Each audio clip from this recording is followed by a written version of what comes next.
Hello, Alien Girl for Humanity here. Today we are going to be discussing your Hogwarts house. Specifically, we're comparing the difference between Ravenclaw and Slytherin. Joining us today is our guest host, Luna. This is my precious doggy friend. She's very cute, and she's probably not any of the houses because she's like the cute dog house, which wasn't an option. But I took the Pottermore test online, and the first time I took it, I got Ravenclaw. And I was like, okay, that sounds pretty legit.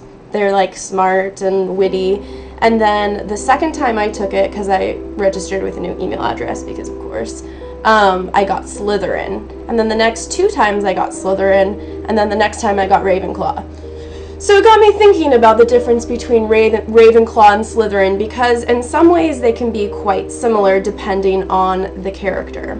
So a couple characters, for example, would be Snape. So he's like our go-to Slytherin, right?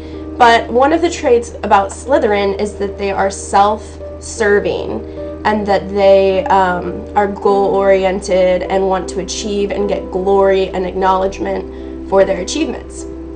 Snape completely does the opposite.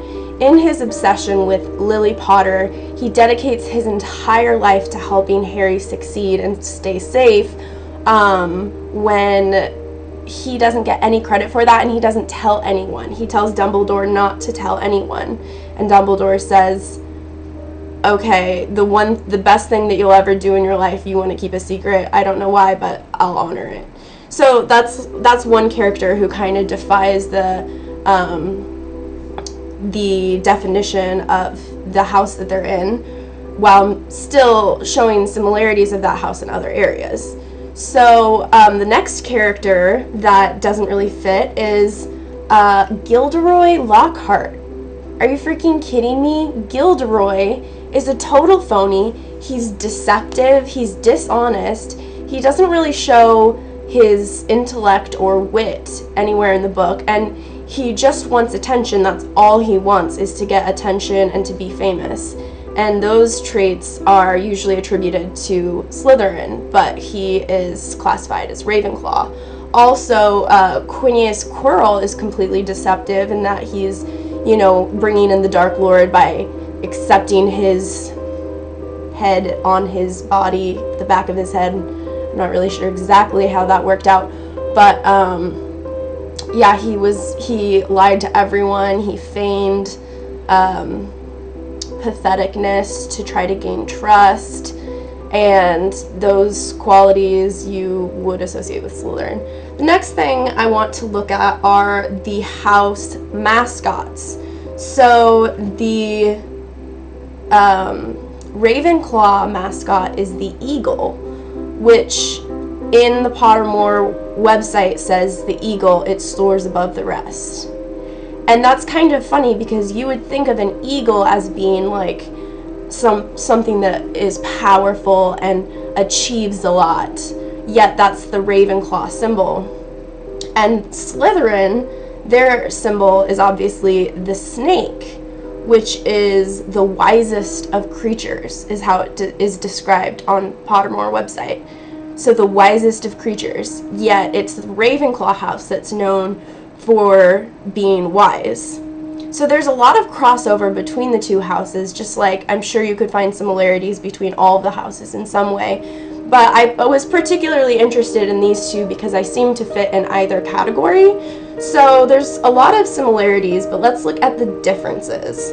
So Slytherin, you may find them being very intellectual or very studious, which would resemble a Ravenclaw, but you have to look at the reason why they're being studious. So they may be very disciplined and academic, but usually the motivation for doing so would be for glory or to accomplish a goal. Whereas Ravenclaw will study hours on end just for the sake of data, just for the sake of learning. So the motivation is different. Also, Slytherin are very image focused. Their image, their appearance is something that is extremely important to them, and Ravenclaw could care less. So Ravenclaw, if it's comfortable, my shirt's on backwards, I didn't realize, because that's not their headspace. They're not worried about their image, they're worried about knowledge. Another thing is that Slytherin tend to be very secretive.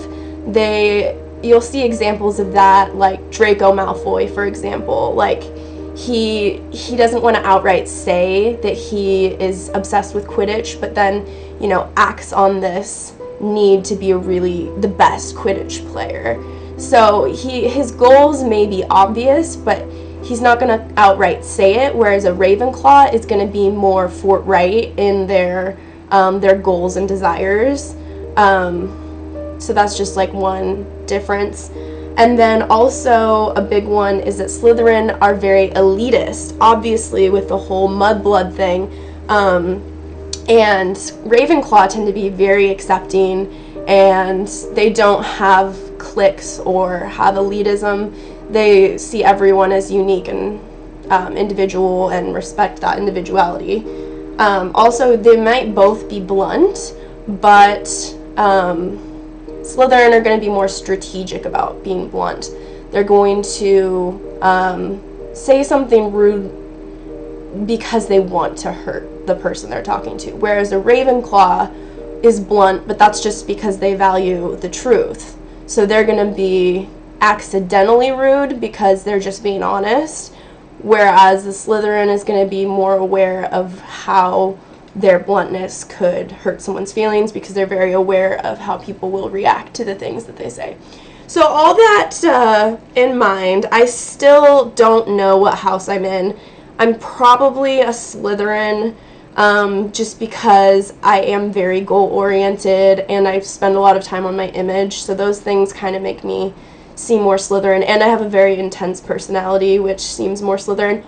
But I would just like to say that there's a lot of like houseism, racism against the house. It's not racist, but there's a lot of prejudice against Slytherin, and I think that that is hypocritical to the whole point of the story, because the whole point is that like the houses need to come together, and that like muggles and wizards need to come together to defeat evil and do magic the best that they can.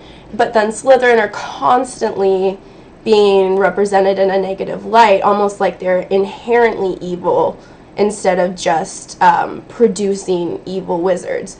And if you think about it, if their quality is ambition and fame and glory and achieving goals, then those who are evil in their house are more likely to be famously evil.